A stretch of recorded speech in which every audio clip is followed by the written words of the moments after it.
Thumbelina.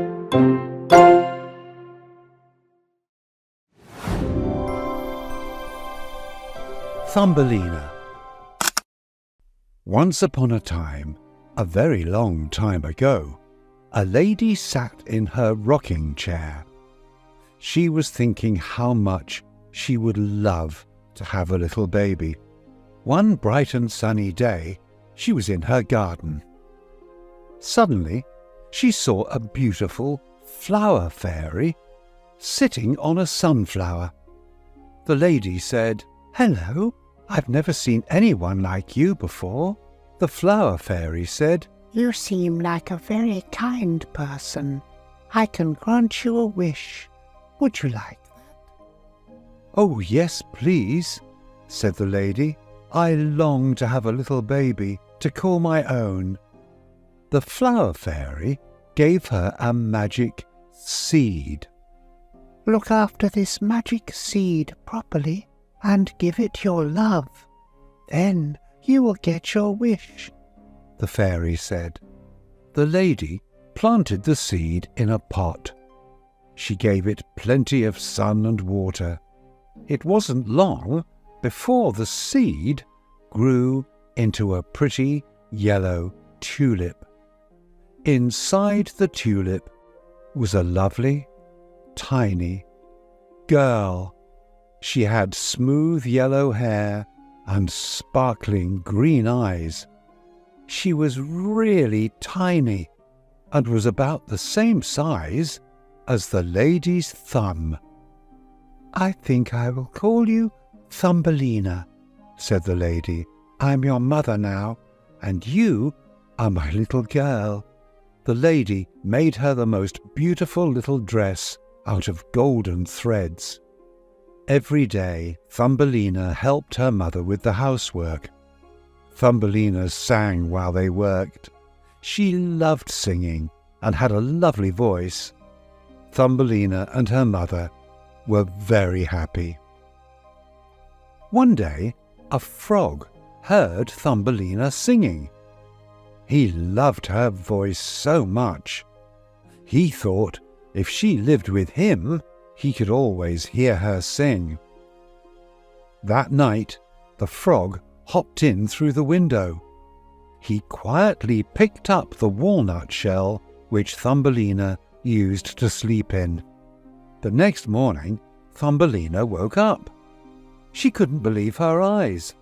Her walnut shell bed was sitting on a lily pad in the middle of a pond. She did not want to live with the frog. He was all slimy, and all he ever said was, "Ribbit, ribbit, ribbit."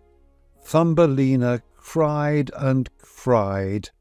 A fish heard Thumbelina crying. He felt very sorry for her. When the frog wasn't looking, the fish chewed through the stem of the lily pad. The lily pad floated away. Thumbelina thanked the fish and waved goodbye. She floated along to the other end of the pond. Soon she came to a small town of water beetles. They were not very nice to little Thumbelina. "Look how ugly she is," the beetles said. "She's only got 2 legs and no wings." Thumbelina did not stay very long with the mean beetles. She drifted down the pond again until she came to a green field. She spent the hot summer season in the field. She ate nectar from the flowers and water from the buttercups. She was very happy. Summer changed into autumn, and it started to get cold. A friendly field mouse invited the little girl to stay in her warm and cozy little home. Thumbelina gladly said yes. One day she was happily singing, and Mr. Mole heard her. He decided that he wanted her to live with him, so he could always hear her sing. But she thought that was a horrible idea. He lived underground, and she wouldn't like that one bit. In the middle of the winter, Thumbelina met a swallow that wasn't very well. She loved birds with all her heart. She looked after the bird until it got better. "Would you like me to take you far away from here?" The swallow asked Thumbelina. "Then you won't have to stay with Mr. Mole." "Oh, yes, please," said Thumbelina. She was so tiny that she climbed onto the swallow's back, and off they flew. They flew high above lakes and hills. Thumbelina held on tight. Then the swallow landed right by his nest, close to a field. The meadow was warm, and there were lots of the prettiest flowers you've ever seen.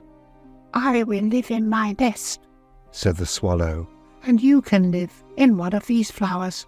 The swallow flew her over to the prettiest flower in the field. In the middle of the flower stood the handsome fairy king. He was exactly the same size as Thumbelina. He had a crown made of the tiniest flowers on his head. As you can imagine, Thumbelina and the fairy king became the very best of friends, and when she made friends with all the other flower fairies, she was as happy as can be. One day she asked the swallow to take her back to her mother. Off they flew, and when they landed in the garden, her mother was so glad to see her. "I'm home, Mother," said Thumbelina. Thumbelina told her mother all about her adventures, and the tiny girl and her mother lived happily ever after. The end.